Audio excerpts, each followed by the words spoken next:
former Sri Lankan ambassador to Russia, Udayanga Weerathunga, produced before courts. Warrant served to MP Jayantha Samaravira. Debate on the forensic audit report on the central bank bond scam tomorrow. IMF says impact on global economy due to the coronavirus.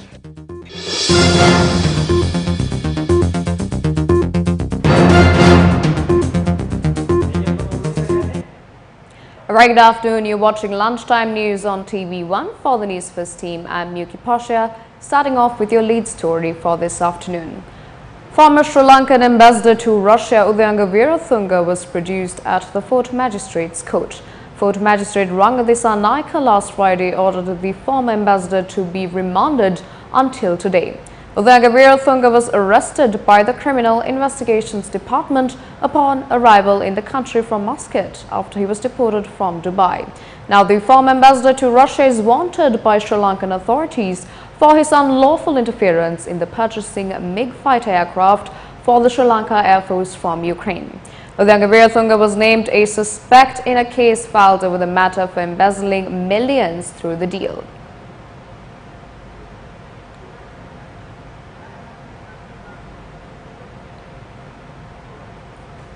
Moving on to some more local news, leader of the JVP attended a public rally at the bus stand in Anuradhapura.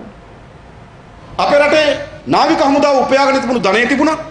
had well generated by our Navy. Then they handed over the well to a private company called Avantgarde. Then there was a case filed against it by the Bribery Commission. During the hearing, the owner of the company left the country. Thereafter, when the elections were over, he came back to the country. He was arrested by the CID, remanded and then released. He was first called a rogue. Then they remanded him for some days. They will be released thereafter. They appear on TV and we see certain TV stations bring on rogues. Thereafter, for a period of 4 years, someone was served with an Interpol red warrant. Who is that person? He was Udayanga Weerathunga, a kin of Mahinda Rajapaksa. What was the reason behind the international warrant? About the MiG aircraft deal. He came to the island last Friday and was arrested by the CID. They put him in the machine. He was released on bail on Monday. After the release, the TV channel will bring them in their show.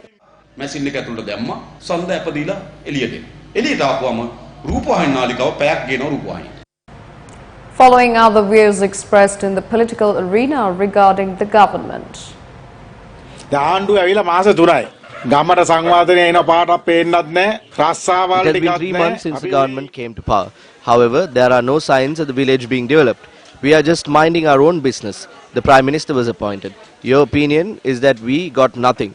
But you know, since the time the new president was appointed, a provision of 2 million was allocated. Our symbol is the flower bud. During the upcoming general election, we will contest under the flower bud, the symbol of the Sri Lanka Podujana Peramuna.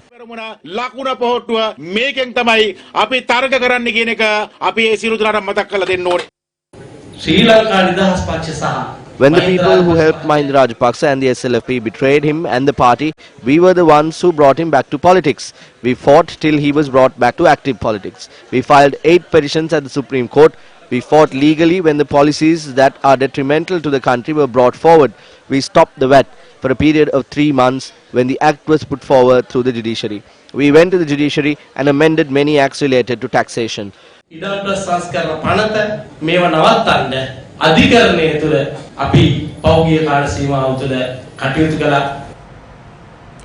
more local news, an individual was injured following a shooting that occurred in Valivothugoda in Balapitiya. Police said the individual was shot while he was at his residence at around 6:05 this morning. The 36-year-old individual who sustained severe injuries was admitted to the Balapitiya hospital.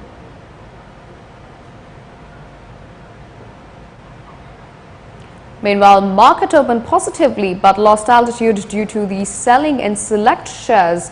Current turnover stands at 110 million rupees, with retail activity contributing to more than 67% to turnover. Let's now take a look at currency movements.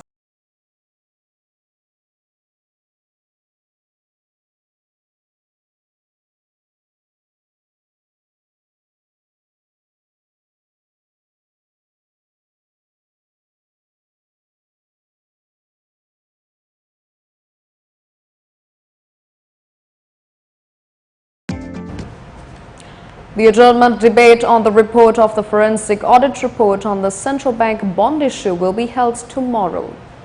The JVP will present its motion in Parliament. Meanwhile, the central bank's observations in the forensic audit of the bond issue have been referred to the Committee on Public Finance in Parliament. The Committee on Public Finance is scheduled to meet tomorrow at 2 p.m. under the chairmanship of Chairman M.A. Sumandaran to discuss these observations. The Governor of the Central Bank and other officials have been summoned to the committee meeting. Meanwhile, the Committee on Parliamentary Business decided to adjourn the Parliament on the 20th of this month.